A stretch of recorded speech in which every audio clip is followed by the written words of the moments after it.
Scott, congratulations Thank through you. to the second round there in style with a little double finish. That sort of sums up the game, really, doesn't it? Yeah, to be fair, that was tougher than it looked on the stage, if I'm honest with you. I kind of knew that his speed wasn't going to...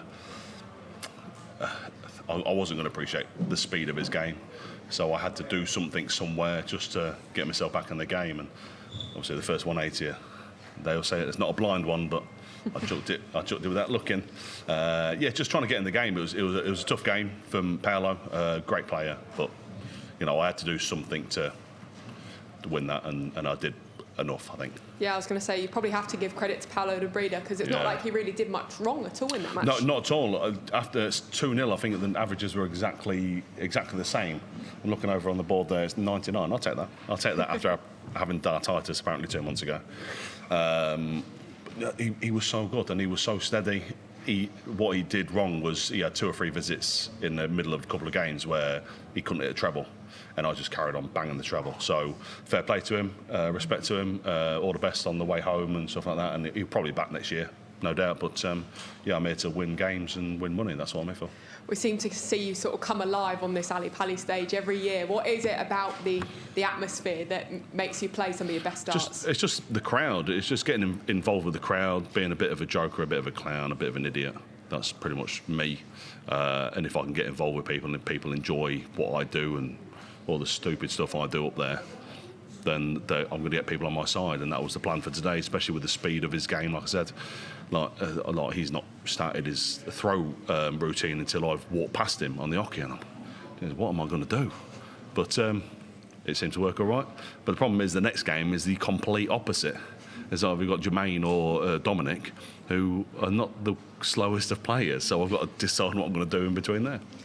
But of course, your finishing was probably one of the most impressive parts about your game today. How much confidence will that give you going into the next round, like you say, against Jermaine or Dominic? Yeah, I mean, just practicing in the last couple of days, but practicing in the back room with Justin Hood, and you see how good Justin was in that last game against Nick. Like me and him practiced together, and we could both tell we were both ready for today, even though it was Justin's debut. Like you can just tell we were ready for today. So yeah, I'm pleased for him.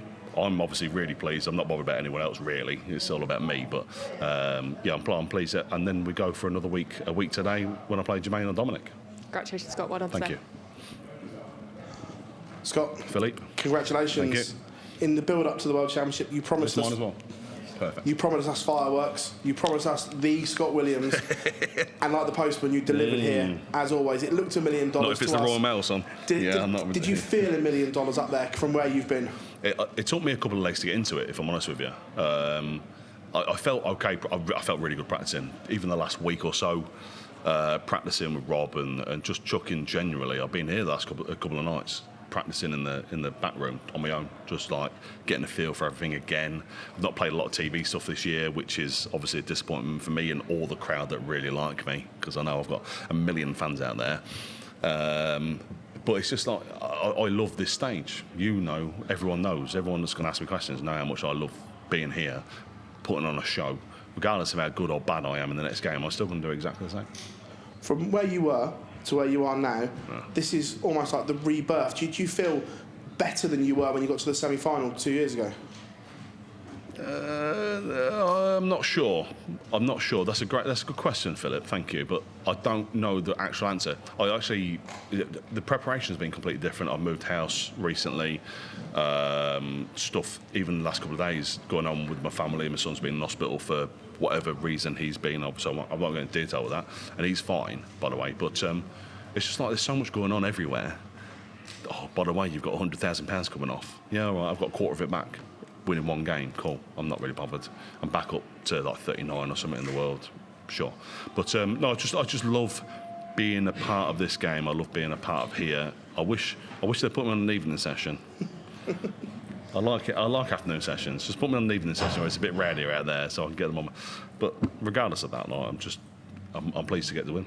The smile's back though. The chest is pumped out. Yeah, you could tell. Yeah, I could feel it out there. So I had to do film. Honestly, it was tough out there because I knew he wasn't going to be the quickest of players. I kind of had to do something out there.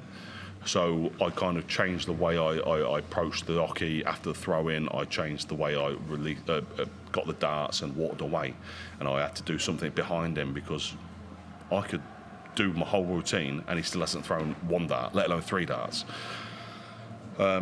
Respect to him, like, he appreciated what happened up there. He knew it was going to be tough. And here we are talking to you guys. The manner of the performance, does this change your expectations of what you're going to do at this World Championship now?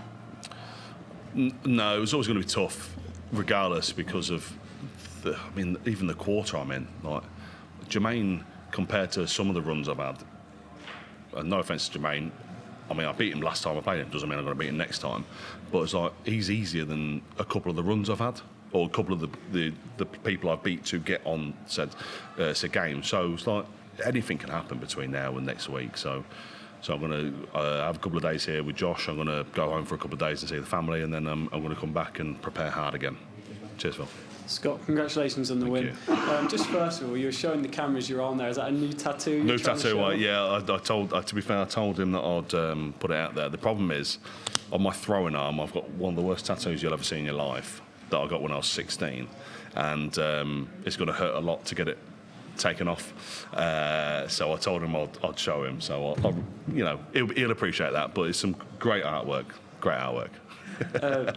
Back on the game, you were talking about making sure you have something prepared for when in between throws. Mm-hmm. Is there times where you feel like you've come a cropper to that in the past, not having stuff prepared?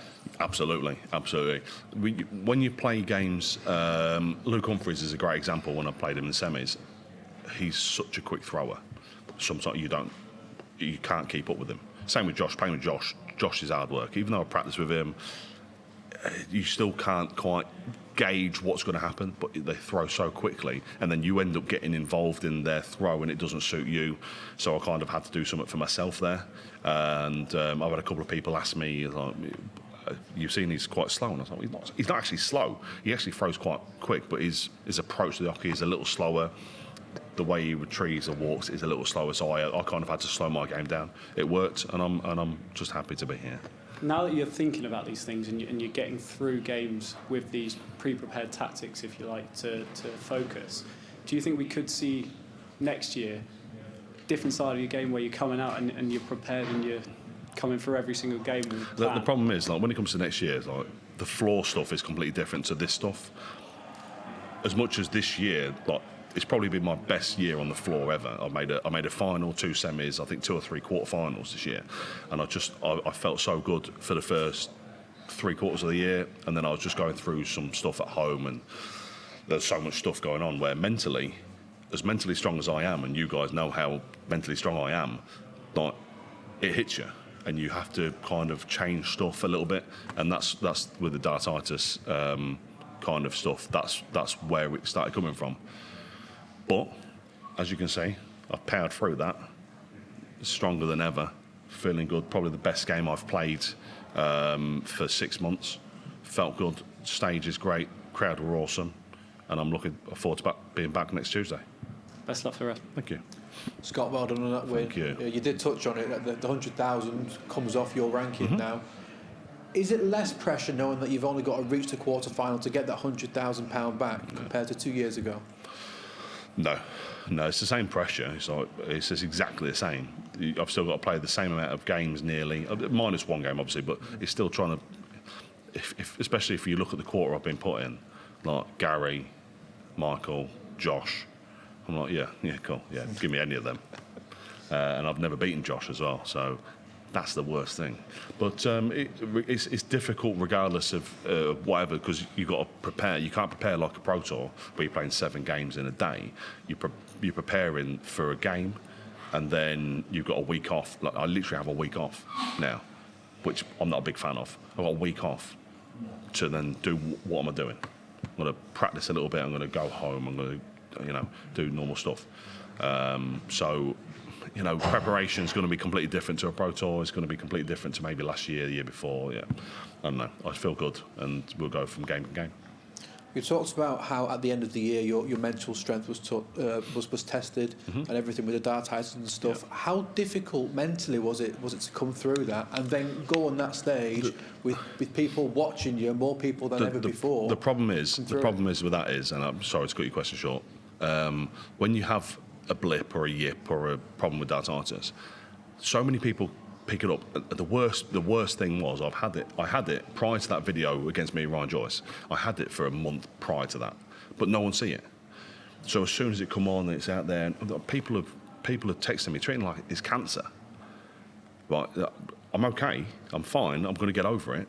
And the thing is, there were so many journalists that had no idea about the game, had no idea about DARTITIS, no about the darts in general, were asking, talking, can we talk about it? It's like, no, I don't want to talk about it. Like, the more you talk about it, it's somewhat mental. The more you talk about it, the more I'm going to ingrain it in my head that I've got it, right? I've got it.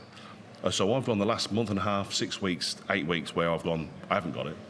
I've done exhibitions, I've practiced at home on my own, I've done this, no, I haven't got it. And I'm pushing, I'm trying so hard. And it showed up there that it's just, mentally, I'm strong enough to push through it. And you mentioned the pace of Paulo Nebrida and how you had to sort of do different things just to make sure that you didn't get thrown by it. In your next match, you'll be a lot quicker. Yeah.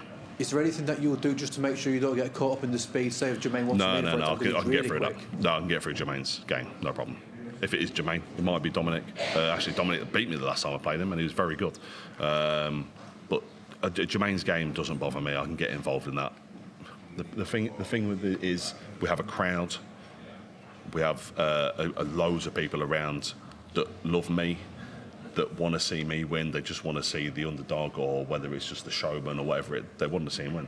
And I can get the crowd. The crowd's on my side regardless. So I'm going to have a great time playing either Jermaine or Dominic on Tuesday, and we'll go from there. Cheers, Scott. Well done Thank today. you very Thank much. you. Congratulations, Scott. Cheers, Paul. Was that game sort of early on? We saw you take out 82 using 2 outer balls and your no-look 180. Was that your way of sort of imposing your way on Paulo? Because I know you've got that Maverick, style, but was that a way of sort of sending a message? Kind of. The thing with the 82 was the way it sat underneath the bullseye. I just threw at the dart, and I was kind of, it's probably going to hit it. I prefer 32 is the best double in the world. No one will tell me otherwise. But if you believe in yourself, you're going to do it. My doubles were great that game. Don't know percentages, numbers, anything like that, but I'm pleased with how my doubles went there. I think I missed 1 or 2 darts, double 2 and 1 at tops or something like that, but I felt good. And then I'm hoping to take that into next week. And how do you feel your 2025's gone overall? Because contrary to popular belief, on the floor, you've had a fair few good runs. Yeah. So it's probably on the floor. It's actually been my best year ever. Final, couple of semis, 2 or 3 quarterfinals as well. I just felt. I think I went a run through 12 Pro Tours where I won the first game, and then progressed from there elsewhere. So I felt really good. But the problem is, because of the way the Pro Tour works, is you'll be away for 3 or 4 days. You'll have Pro Tour, and then you'll have 2 European qualifiers on the very last day. And I've used so much effort trying to get through them, playing well, and then you've got to do European qualifiers as well. And I'm just absolutely knackered. I got through 1 this year. It's the worst I've ever done in Europeans. I'm hoping to obviously get better next year, but you never know. This game's weird. And we've mentioned the semi-final from 2 years ago, and you're defending the money and things like that. Do you draw on your experiences from 2 years ago to sort of help you through these big stage matches and see it as a pleasure and not a pressure? That's a lovely question. No, I don't. I don't care what happened 2 years ago. I don't care what happened last year. I'm very. My mind's very spongy. So I remember stuff that happened. So I know who I played last year, and the last 2 years, last 3 years. I know every single game, how the score was, etc. But I don't take any experience, because the next game is so different to the game you played before. You're playing someone completely different rhythm. You're playing the right hander, left hander. You're playing someone who approaches the hockey straight away. They're throwing. It takes them 10 seconds. It takes them 20 seconds. Every game is so different. You can't. There's no experience to be had from this game. You just have to hope for the best and hope they're not as good as you are. Thanks, Scott. Cheers, Paul. Okay, mate. Oh. But quick, please, mate, 'cause I have TV. Yeah, so only oh, one live TV. Oh, question. am I allowed on live TV? Yes. Congratulations. Thank you very much. In the crucial legs, were your high scores driven by calm or instinct? Can you share your mindset, secrets under pressure? Oh, I'm not letting go of any secrets. No secrets that I have. I don't have any secrets. The thing is, it just gets to the point where you just naturally throw in the same way, and you try so hard throughout the day to try your best. All the practice that you do sets you up for whatever you're going to do. And I've practiced absolutely awesome the last 2 or 3 days. So I deserve to win that in my head, because I was the best player. It turns out I was the best player. I'm just really happy to get past the game against Paulo, and it's all massive respect to him. Thank you.